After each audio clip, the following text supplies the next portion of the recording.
If there's one thing any Doom player can tell you, it's that finding secrets and using them to your advantage is the key to getting the upper hand on just about every single Doom level ever made. You can get armor bonuses, power-ups, weapons, or ammo to prepare you for the next big room fight or the boss in the next area. It's important to know where these secrets are so you can get to them quickly and chart a path forward. But what if we just, did never use them? All the WOD reviews I've seen mention this secret's vital, that secret's important, so I wanted to see if I could do some of it myself and see just how critical these secrets are. And what better WOD to start with than Ultimate Doom? But first, a couple of rules. 1. We will be playing on Ultra Violence. No exceptions. 2. We will be pistol starting every level. No exceptions. 3. The secret counter must read 0% at the end of each level, or whatever the default percentage is for levels that don't have secrets. I don't remember at the time of this recording because I am an adult who knows how to prepare things. 4.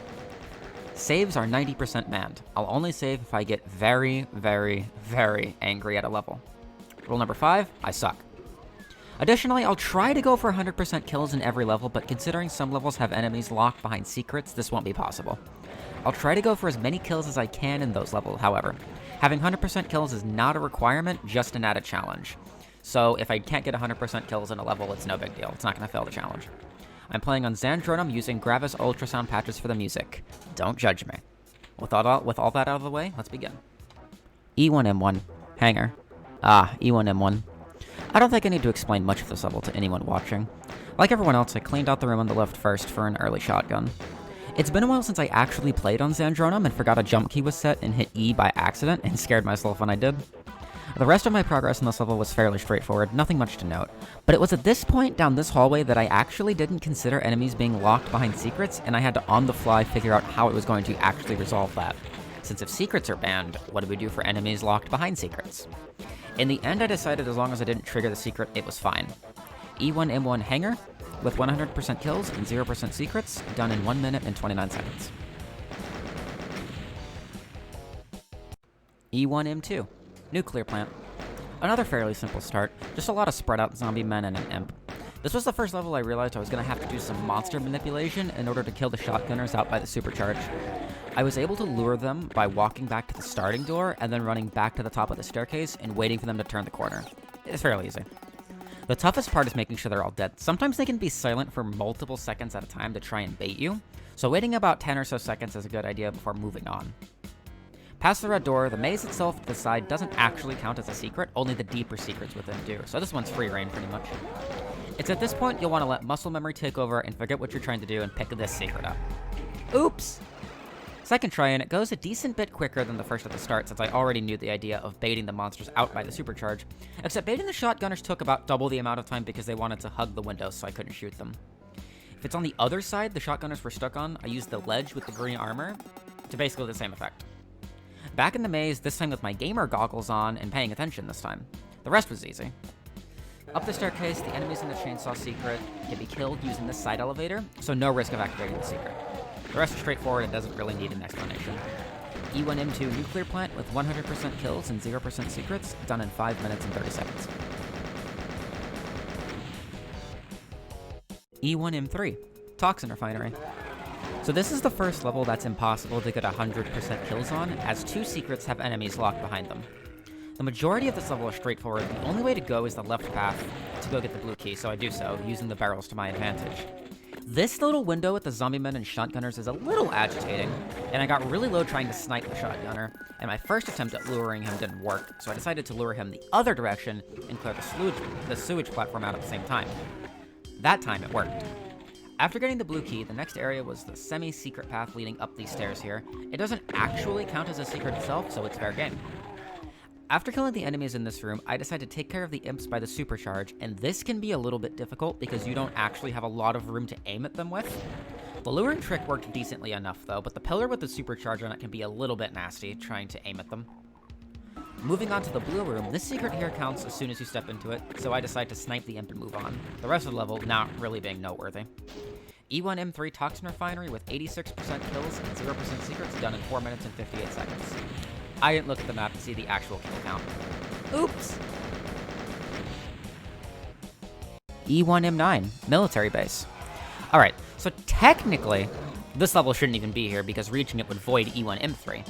But since I'm level warping and I knew people would ask, it really couldn't hurt to include it, so why not? The start of the level is a bit spicy with caged imps and a lot of hit scanners to deal with. Getting a shotgun is #1 priority. You won't have a lot of ammo to deal with, and health isn't easy to get right now, so I want to play this very carefully. I do my best to clear out the ambulatory enemies and save the imps for last so I can't get sniped. After doing so, I go down to the yellow key area and grab the rocket launcher and start cleaning out the waves of teleporting monsters, mostly pinkies. It does chew through my ammo though, so I have to unga bunga my way through the last few with the pistol. Before tackling the yellow key room, I decide to deal with the other room that doesn't require a key to try and get some more ammo, or rather Q as I spelled it in my script. Well done. Sniping with the shotgun doesn't seem to work so well for these imps, so I just use the pistol again. Down here, the only part that counts as a secret is the chain gun, so the armor bonuses are fine. Onto the yellow door, and thank Christ, I can get some more shotgun ammo. I use one of my rockets to cull the ambush here at the red key and move on to the red door. At this point, ammo isn't a problem, so it doesn't really matter what I do. I try to use these barrels to my advantage to cull as many of the pinkies as I can. Grabbing the blue key and moving on to the final room, playing carefully with my health because I'm going to need it when I drop down into the slime tunnel. With over 100% health going in, the rest of the level is easy, though I did run out of shotgun shells at the end. E1M9 military base with 100% kills and 0% secrets, done in 5 minutes and 16 seconds. E1M4, command control.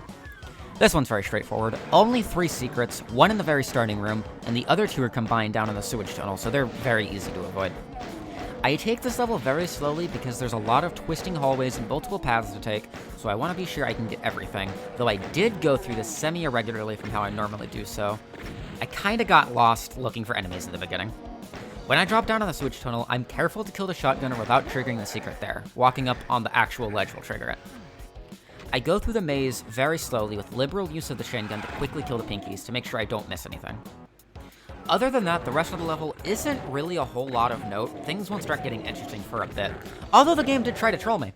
When I was about to exit after clearing out the former swastika room, I noticed I was missing 2 enemies and had a big feeling I was going to be searching for minutes trying to find them.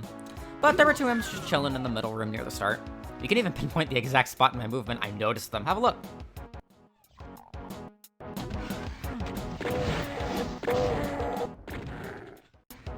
Thanks, Doom. E1M4 command control with 100% kills and 0% secrets, done in 4 minutes and 18 seconds. So close. E1M5 Phoboslab. Good old Phoboslab. The first dim level I ever saw because of the title screen demos, and probably my second favorite level of Episode 1. There's lots of spots you can take pot shots at enemies you'll be encountering later, so I take the time to clear them out as much as I can to reduce resistance later, at the cost of some ammo for some upcoming fights. And let me tell you, this is somewhat painful doing without the rocket launcher. Going into the yellow key room, I'm anticipating a big brawl because of the 2 large monster closets and the number of hit scanners in the central room, but the barrels just make the fight trivial, a luxury I assure you we will not have later. Moving up into the newly opened hallway, we have a fight that is made a little bit less chaotic because of the sniping I did back in the opposite hallway where the yellow key was. There's really not much of note beyond this. It's a game of look at monster, shoot monster, hold W, repeat. E1M5 Phoboslab with 100% kills and 0% secrets, done in 4 minutes and 45 seconds. E1M6 Central Processing. E1M6 is popular for being the ultimate Doom level that has the highest quantity of monsters in its entirety. But as we all know, quantity certainly isn't everything. There's a very good amount of ammo right at the start, which makes for an easy beginning. I take a lot of damage at the start though because I'm bad at this game, believe it or not. So I heal up in the little alcove before going into the red key room for the big fight. It's very easy with the chain gun. The rest of the level is mostly straightforward up until the maze with the yellow key, where I'm careful to search the whole thing to make sure I don't miss any enemies. The computer area map itself doesn't count as a secret, so it's free game, not that I really use it anyway. The yellow key ambush can be a tad spicy if you're underprepared, but if you back out into the maze, there's really nothing to worry about. They can't fit through the hallway. The only other real point of note is the exit area with the big ambush. It's very important to get locked out on your first time trying to go through, because you're trying to give yourself a way out in case things go bad in the final room, even though you can't actually escape anyway. Did I mention I'm great at this video game? My main tactic for the final room was just to chill in the little dip with switch where very few enemies could get me. They'd all pile up trying to reach me, and I can just mow them down with the chain gun, then pick up the stragglers with the shotgun ammo. Easy cheese. Be sure to laugh at the stuck Spectre in the exit. E1M6 central processing with 100% kills and 0% secrets done in 7 minutes and 59 seconds. E1M7 computer station. My actual favorite level of episode 1. The opening fight can be a bit slow because of the initial lack of shotgun ammo, but there's a few shotgunners at the start to help you stock up, not to mention 12 shells on the elevated hallway across from the start, and some barrels to use. There's lots of places you could take pot shots at later enemies, so I do my best to take advantage of that to make later parts easier. Let's all note that this zombie man missed me at near point-blank range. That's pretty hilarious. And move on to this bit with the raised pillar and the hit scanners. Jumping into the sewage is a no-go because all the paths out are secrets, so we can only really go 2 directions. Up the elevator to clear out the weird double square room, and onto the red key room. Not much of note in the rest of the level other than the insane amount of backtracking required to speed through the level. Lots of monster closets throughout to clean up on your way through, though. The final room is mostly hit scanners, which is nothing to worry about, though the shotgunners outside can be a bit of a nuisance. I had to lure them all the way back to the windows near the starting room to finish them all off. Easy level otherwise, though. E1M7 computer station with 100% kills and 0% secrets done in 5 minutes and 45 seconds. E1M8 Phobos Anomaly. The original boss level in Doom is a very easy one nowadays, only having to face off against 2 Barons of Hell in a dark room with Spectres. The Spectres aren't to be underestimated, though. They can really cause problems if you're not careful. Using the barrels to my advantage at the start saves a lot of time, but I'd really rather not chain gun that many of them when I need as much ammo as I can for the Barons. Trying to cut around these 2 pinkies almost ended in disaster, though. Before actually summoning the Barons, I wanted to kill as many Spectres as I could, so this could be a one-on-one boss fight. Or a 2-on-1, I suppose. Handicap matches were always my favorite in WWE. To spice it up, I decided to grab the partial invisibility, because why not? This fight's easy enough. The chain gun has some pretty nice DPS, so it churns through 1 Baron, and the shotgun makes decent work of the second. With that, we go through the special friendly teleporter to end off episode 1.